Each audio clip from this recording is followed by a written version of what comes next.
আমি তখন সবে স্কুল পাশ করে কলেজে ঢুকেছি। কলেজে গরমের ছুটি পড়েছে। দিনগুলো বেশ হেসে খেলে গা ভাসিয়ে কেটে যাচ্ছিল।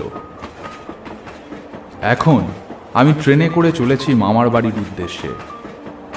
আমি শেষ মামার বাড়িতে গিয়েছিলাম আজ থেকে 2 বছর আগে। মাঝখানে এই 2 বছরের ব্যবধানের বেশ অনেকগুলি কারণ আছে। প্রথমত, স্কুলে পড়ার সময় পড়াশোনার অতিরিক্ত চাপ। দ্বিতীয়ত, এই 2 বছরে মার শরীর একদম ভালো যাচ্ছে না। আর একটি সবথেকে বড় কারণ, জায়গাটা কলকাতা থেকে অনেকটাই দূরে। কলকাতা থেকে ট্রেন ধরে ডুমুরপুর স্টেশনে নামতে হবে। সেখান থেকে পায়ে হেঁটে মাইল 5। মা এই 2 বছরের মধ্যে মামার বাড়িতে বহুবার চিঠি পাঠিয়েছে, কিন্তু সেই চিঠির প্রত্যুত্তরে কোনো চিঠি আমরা পাইনি। প্রথমটা ভেবেছিলাম হয়তো আমাদের বহুদিন না যাওয়ার ফলে তাদের মনে রাগ জমেছে, কিন্তু বহুবার নানান রকমভাবে ক্ষমা চেয়ে চিঠি লেখার পরও যখন প্রত্যুত্তরে কোনো চিঠি পাওয়া গেল না, তখন আমি গিয়ে একবার দেখে আসব কি হয়েছে, তাই ঠিক করলাম। আর এখন আমার কলেজে ছুটি চলছে, তাই কোনো অসুবিধা হবে না। মামার বাড়িতে আছে বলতে দাদু আর একটি মামা। আমার বড় ভালোবাসতেন অতুল মামা। অতুল মামা বেশ চটপটে ধরনের ভালো ছেলে। আমি গেলে মামা এক মুহূর্তের জন্যও আমাকে কাজ ছাড়া করতেন না।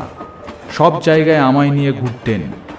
তাই মামার বাড়িতে এলে একরকম ছুটিটা আমার ভালোই কাটত।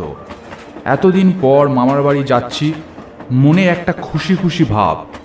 আমার মাথার মধ্যে ওই চিন্তাটা ঘুরে বেড়াচ্ছে যে এতগুলো চিঠির পরিপ্রেক্ষিতে কেন মামার বাড়ি থেকে কোনো চিঠি এলো না। বন বাদা মাঠ দ্রুত গতিতে পেরিয়ে এগিয়ে চলেছে আমাদের ট্রেন। দুপাশে গাছপালা, এমনকি আকাশে ফুরিয়ে আসা লাল গোল চাকতিটির মতো সূর্যটাও ট্রেনের সাথে তাল মিলিয়ে ছুটতে পারছে না। বেশ কিছুক্ষণ ধরেই দেখছি ঈশান কোণে নিকষ কালো মেঘ জমতে শুরু করেছে। সূর্যটা ধীরে ধীরে নিচে নামতে নামতে একসময় দিগন্ত রেখার ওপারে অদৃশ্য হয়ে গেল। চারিদিকে ছড়িয়ে দিয়ে গেল একটা লালচে গোলাপি আভা। ট্রেনটা যখন ডুমুরপুর স্টেশনে ঢুকলো, তখন সবে সন্ধ্যা হয়েছে। তবে আকাশে চাঁদ বা ধ্রুবতারার কোনো একটিরও দেখা নেই, কারণ তার জায়গায় আকাশ জোড়া জড়ো হয়েছে ঘন কালো মেঘ, এবং মুহুর মুহুর বিদ্যুতের আলোয় আকাশের বুক চিরে যাচ্ছে। আমি ট্রেন থেকে নামলাম স্টেশনের উপর। ট্রেনটা একটুক্ষণ দাঁড়িয়ে আমাকে নামিয়ে দিয়ে হুইসেল বাজাতে বাজাতে স্টেশন ছেড়ে রওনা দিল। স্টেশনে লোক বিশেষ নেই, আমি ছাড়া আর 2-1 যাত্রী স্টেশনে নেমেছে। ধীরে ধীরে আকাশের চাপা মেঘ গর্জন ক্রমশই বেড়ে উঠল। তার সাথে পাল্লা দিয়ে চলল মেঘের চোখ রাঙানি। স্টেশনে দাঁড়িয়ে থাকতে থাকতেই বৃষ্টি শুরু হলো, ঝমঝম করে। বৃষ্টির জন্য চিন্তা ছিল না, ছাতা আমি সঙ্গে করে এনেছিলাম। ছাতা বের করে খাটিয়ে বৃষ্টির মধ্যে বেরিয়ে পড়লাম। স্টেশনের বাইরে এসে দেখি 2-1টি ছোট ছোট দোকান ঘর, তার মধ্যে একটিতে আলো জ্বলছে। সামনে গিয়ে বুঝলাম এটা একটা চায়ের দোকান। চা খাওয়ার জন্য ঢুকলাম দোকানে। এতক্ষণে আকাশের গর্জন কিছুটা শান্ত হয়েছে, তবে বৃষ্টি হয়ে চলেছে এক নাগাড়ে।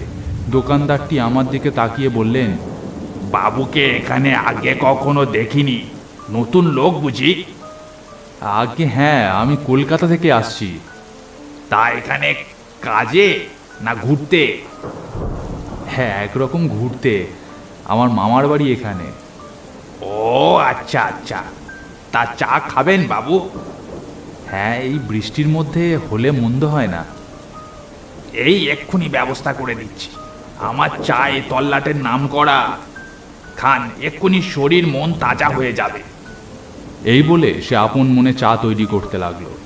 মিনিট খানিকের মধ্যে 1 গ্লাস চা আমার হাতে তুলে দিল। চা হাতে নিয়ে চুমুক দিতেই বুঝলাম, না, সত্যিই লোকটা ভালো চা বানায়, খুব সুন্দর বানিয়েছে। তৃপ্তি করে 1 কাপ চা খেয়ে ভাঁটটা ফেলে দিলাম। টাকা মেটাতে যাব এমন সময় লোকটা বলল, তা বাবুর মামার বাড়ি কত দূর? এই এখান থেকে মাইল 5। তার সঙ্গে টর্চ আছে? এই বৃষ্টি বাদলের অন্ধকারে 5 মাইল পথ হাঁটতে হবে। হ্যাঁ আছে, এনেছি সঙ্গে করে। তা মামার বাড়ির গাঁয়ের নাম জানা আছে বাবু? থাকবে না কেন, মধুপুর। এই কথা শুনে লোকটা হঠাৎ ভয়ে কেমন সাদা হয়ে গেল এবং ভয়ে ভয়ে বললে, কোথায় কোথায় বললেন আপনার মামার বাড়ি? মধুপুর, এই যে এই রাস্তা দিয়ে চলে গেছে সোজা। আপনি যান যান যান, চলে যান এখান থেকে। চায়ের দামটা দিয়ে দিই, তারপর চলে যাব। কোনো চায়ের দাম দিতে হবে না, আপনি আপনি চলে যান। দোকান বন্ধ করব, অনেক রাত হয়েছে। আপনি যান তো, চলে যান। আরে কি মুশকিল, দামটা তো দেব। বলছি তো দাম লাগবে না, আপনি যান। অগত্যা ছাতা খাটিয়ে সেখান থেকে রওনা দিলাম। যেতে যেতে লক্ষ্য করলাম দোকানদারটা কেমন অদ্ভুতভাবে আমার দিকে তাকিয়ে আছে। রাস্তায় হাঁটতে হাঁটতে ভাবতে থাকলাম, হঠাৎ কি হলো? বেশ ভালোই তো গল্প করছিল, কথাবার্তাও বেশ ভালো বলছিল, হঠাৎ মধুপুরের নাম শুনে এমন ঘাবড়ে গেল কেন? তবে বোধহয় লোকটার মাথায় কোনো গন্ডগোল আছে, না তো ভদ্রলোকের মতন কথা বলতে বলতে এমন অভদ্র আচরণ কেউ করে? কি জানি বাপু। বৃষ্টির ধারা কখনো কমছে, আবার কখনো বা বাড়ছে। মেঠো পথের উপর দিয়ে আমি হেঁটে চলেছি, মাথায় ছাতা ধরে। হাতে একটি জ্বলন্ত উজ্জ্বল টর্চ সামনের পথপ্রদর্শকের কাজ করছে। যেতে যেতে মাঝে মধ্যে টর্চ ঘুরিয়ে ফেলছিলাম ঝোপে ঝাড়ের উপর। খালি মনে হচ্ছিল ঝোপঝাড়, বড় বড় গাছপালার পিছনে এই বৃষ্টি বাদলের মধ্যেও যেন কিছু ছায়ামূর্তি ঘুরে বেড়াচ্ছে। এমনিতে আমি খুব একটা ভীতু প্রকৃতির লোক নই, তাও আমার গা ছমছম করতে লাগলো। তার জন্য দায়ী খানিকটা এই পরিবেশ। যেমন বৃষ্টি লেগেছে, রাস্তায় কোনো আলো নেই, কোথাও কোনো বাড়ি দেখা যাচ্ছে না। এই হলদে টর্চটুকুর আলোই যা আমার ভরসা। অনেকক্ষণ বৃষ্টির দাপাদাপির পর এবার বৃষ্টি কিছুটা ধরে এসেছে। এমন সময় বুঝতে পারলাম আমি মধুপুরে পৌঁছে গেছি। দু একটি কুঁড়ে ঘর এবং গাছের তলায় বেদি দেখে বুঝলাম এখানেই গ্রামের বুড়োরা বসে আড্ডা মারে। আমি সামনের দিকে এগিয়ে চললাম। আরও কিছুটা গিয়ে ঢুকে পড়লাম মামার বাড়ির উঠানে। আমার মামার বাড়ি সেকেলে ধরনের মাটির বাড়ি, মাথায় খড়ের চাল। দেখে মনে হয়, কিন্তু চারিদিক দেখে মনে হয় এখানে 1-2 বছরের মধ্যে কোনো পরিষ্কার পরিচ্ছন্ন করা হয়নি। ঝোপঝাড় গজিয়ে উঠেছে এদিক ওদিক, পাতায় পাতায় ঘরের দাওয়া একেবারে ময়লা হয়ে আছে। চারিদিকে তাকিয়ে দেখলাম কেউ কোথাও নেই। গ্রামের মধ্যে দিয়ে আসার সময় কোনো লোকের গলার আওয়াজ বা কোনো লোকের দেখা আমি পাইনি। এর একটা কারণ, প্রচণ্ড বৃষ্টির জন্য হয়তো বাইরে ঘাটে কেউ নেই। গ্রামেগঞ্জে এমনটাই হয়। যাই হোক, ছাতা বন্ধ করে বারান্দার উপর গিয়ে উঠলাম। ঘরের মধ্যে বা উঠানে কোনো আলো নেই। তবে কি বাড়িতে কেউ নেই? টর্চ লাইটের আলো চারিদিক ঘোরাতে ঘোরাতে ডাক দিলাম, মামা, ও মামা, দাদু, দাদু, বাড়িতে কেউ নেই? ও মামা, ও অতুল মামা, বাড়ি আছো? মনে হলো ঘরের ভিতরে কেউ নেই।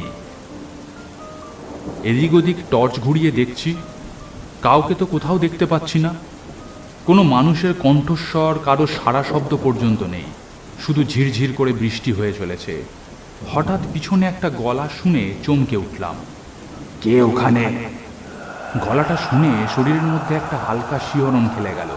পিছনে ঘুরে দাঁড়াতেই দেখলাম মামা। হ্যাঁ, আমার প্রিয় অতুল মামা। তার গলাটা একটু কেমন ধরা ধরা শোনালো, কিন্তু এতক্ষণ তো এইখানে কেউ ছিল না। কেউ এলে তো আমি তার পায়ের শব্দ শুনতে পেতাম। হঠাৎ করে মামা এলো কোথা থেকে? মামা হাতে একটা হ্যারিকেন ধরে আছে। মামার চেহারা আগের থেকে বেশ খারাপ হয়ে গেছে, শরীর প্রায় শুকিয়ে রোগা হয়ে গিয়েছে।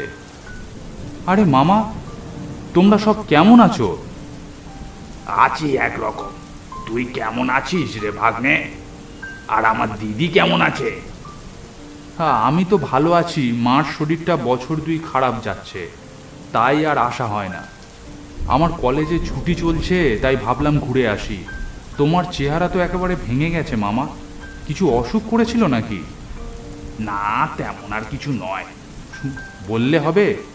কি সুন্দর চেহারা ছিল তোমার, নিশ্চয়ই কোনো রোগে ধরেছে। আর গলার আওয়াজটা কেমন খড়খড়ে লাগছে। ও একটু ঠান্ডা লেগেছে। আর দাদু কোথায় মামা?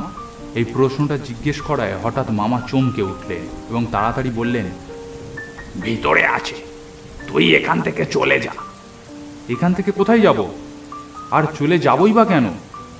সেসব কথা তোকে পরে বলবো, তুই এখন এখান থেকে যা দেখি। এখানে দাঁড়াস না, এখান থেকে চলে যা, যা চলে যা।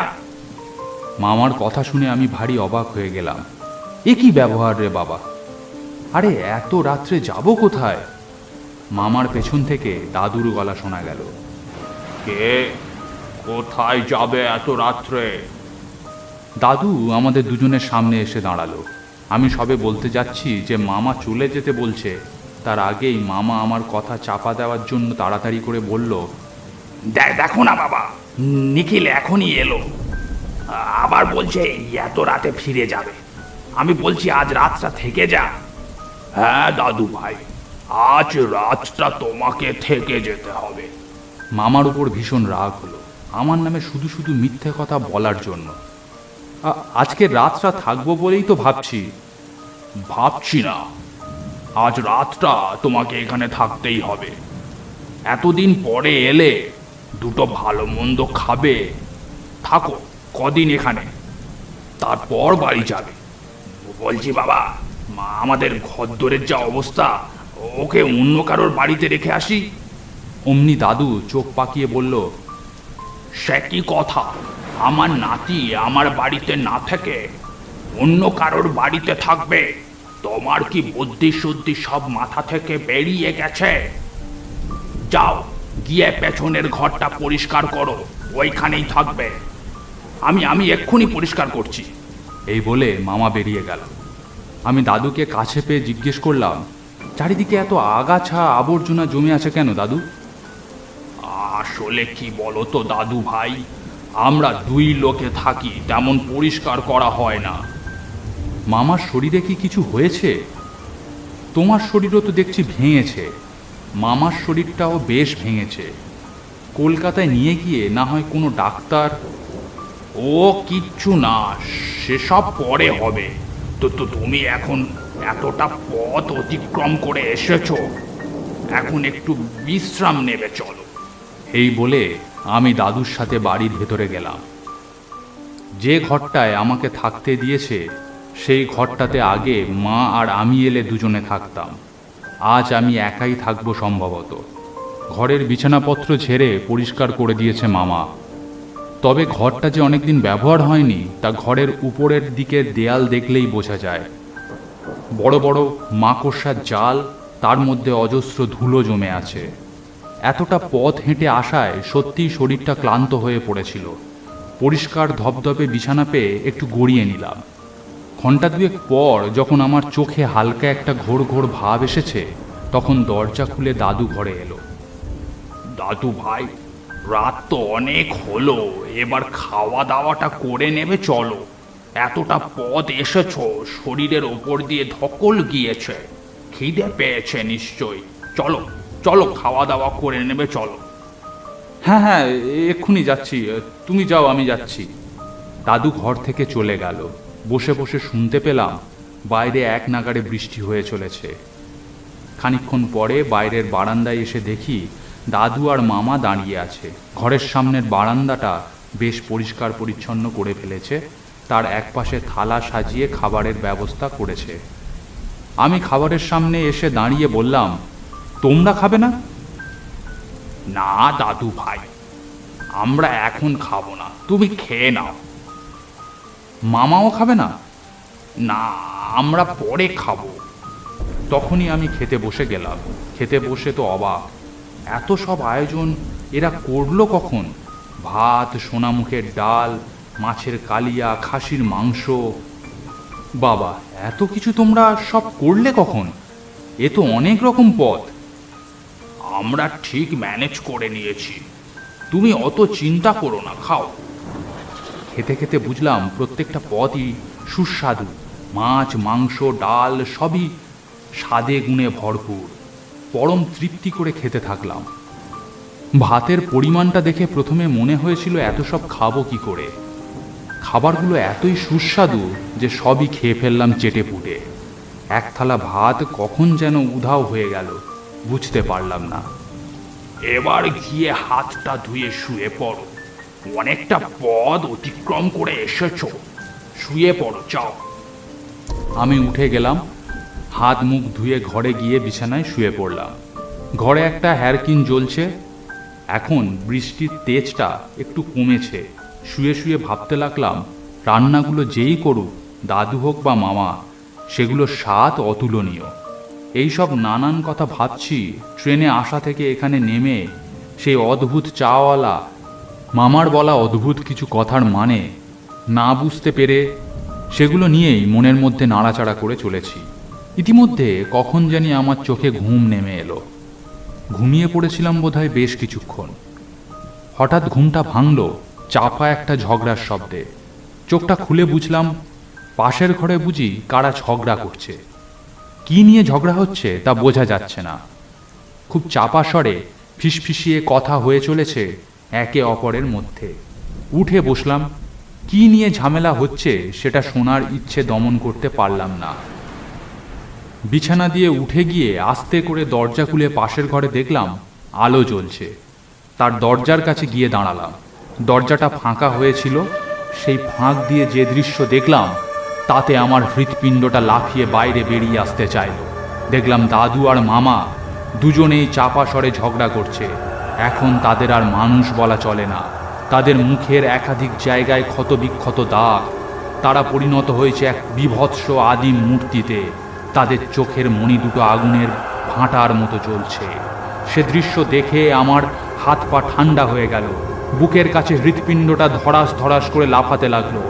হঠাৎ এই দৃশ্য দেখায় আমার মুখ দিয়ে একটা আর্তনাদ বেরিয়ে এসেছিল।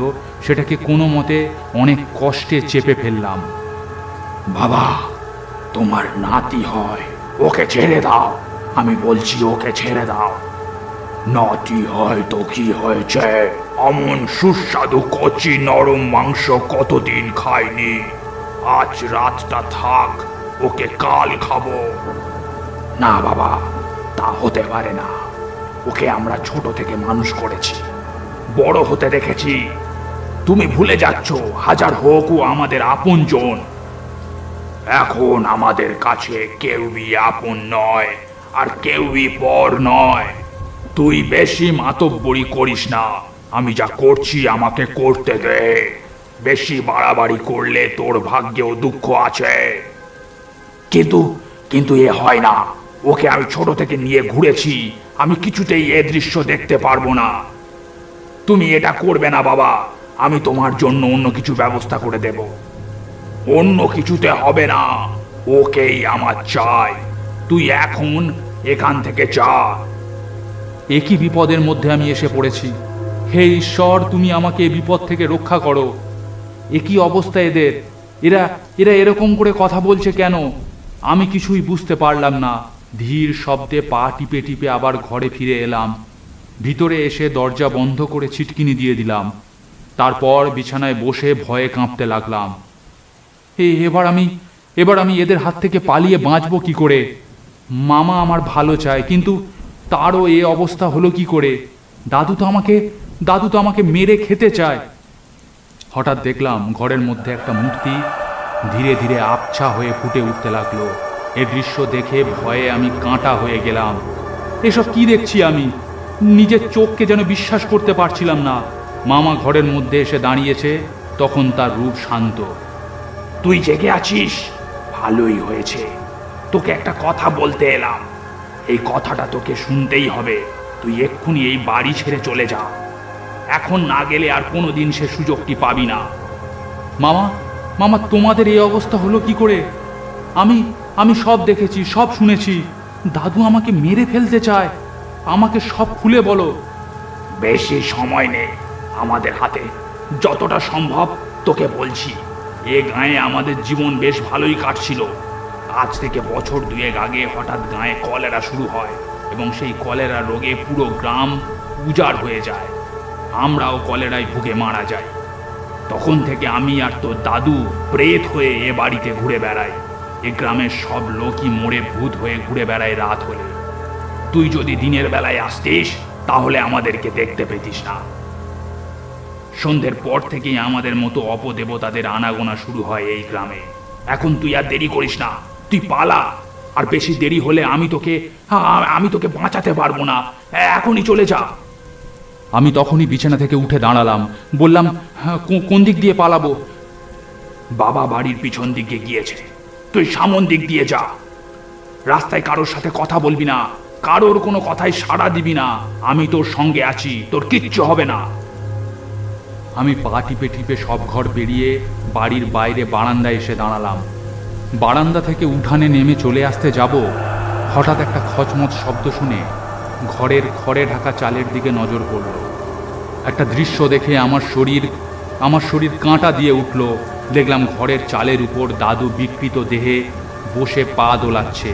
তার হাতে একটা ছাগলের কাটা মুন্ডু। সে মুন্ডু থেকে দাদু এক নিঃশ্বাসে রক্ত পান করছে। আমি দাঁড়িয়ে সব লক্ষ্য করছি। হঠাৎ একটা কথা আমার কানে বেজে উঠল।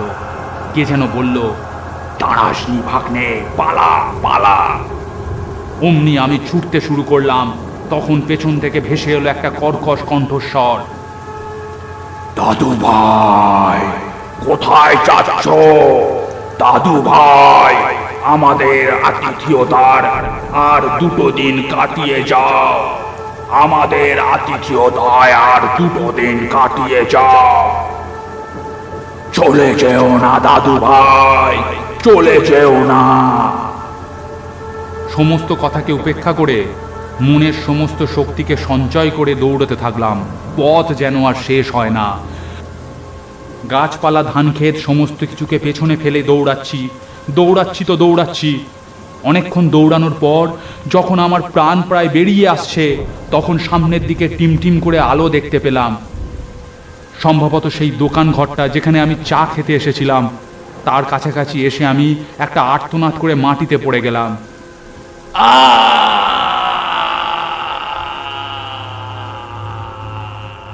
তারপর আমার আর কিচ্ছু মনে নেই। পরদিন যখন আমার ঘুম ভাঙল, তখন আমি শুয়ে আছি একটা অচেনা ঘরের বিছানায়। একটা দুঃস্বপ্নের মতন ঘুম ভেঙে রুদ্ধশ্বাসে উঠে বসলাম বিছানার উপর। সামনে বসে আছে আগের দিনের সেই চাওয়ালা। আমাকে উদ্বিগ্ন হতে দেখে বললেন, ব্যস্ত হও না বাবা, তুমি এখন নিরাপদে আছো। আর কোনো চিন্তা নেই। বড় বিপদ হয়েছিল তোমার, বেঁচে গেছো, খুব বাঁচা বেঁচে গেছো। এবার কাল রাত্রিরে ঘটে যাওয়া সমস্ত ব্যাপারটা আমাকে খুলে বলো দেখি। আমি মনে মনে খুবই মুষড়ে পড়েছিলাম, কিন্তু আমার শরীর ভেঙে পড়েনি। তাই পুরো ঘটনাটা তাকে আমি গুছিয়ে বললাম। সমস্ত কিছু শুনে তিনি গম্ভীরভাবে মাথা নেড়ে বললেন, আমি আগেই জানতাম তোমার এরকম কিছু একটা হবে, কিন্তু তুমি নতুন লোক, আমার কথা বিশ্বাস করবেই বা কেন? আর তুমি যদি কোথাও যেতে চাও, আমি তো আর তোমাকে বাধা দিতে পারি না।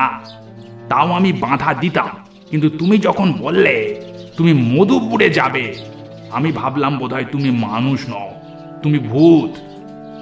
কারণ মধুপুর গাঁয়ে কোনো জীবিত মানুষ যায় না। জায়গাটির নাম যে মধুপুর ছিল, বা মধুপুর বলে একটা গাঁ ছিল, সেটাই লোকে ভুলে গেছে। সবাই বলে ভূতের গাঁ। সেখানে নাকি দিনে মানেও অনেক ভূত দেখা যায়। আমাদের এসব অঞ্চলে কলেরার প্রভাব বড় ভয়ঙ্কর। সেই প্রভাবই পড়েছিল ওই মধুপুরের উপর।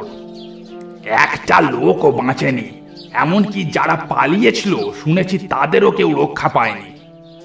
তোমাকে একটা কথা বলি, দাদু আর মামার নামে গয়ায় পিণ্ডি দেওয়ার ব্যবস্থা করো। কতদিন আর ওই ঘরে ওদের আত্মা বন্দী হয়ে থাকবে? ওরা মুক্তি পাক, শান্তি পাক, সবার মঙ্গল হোক।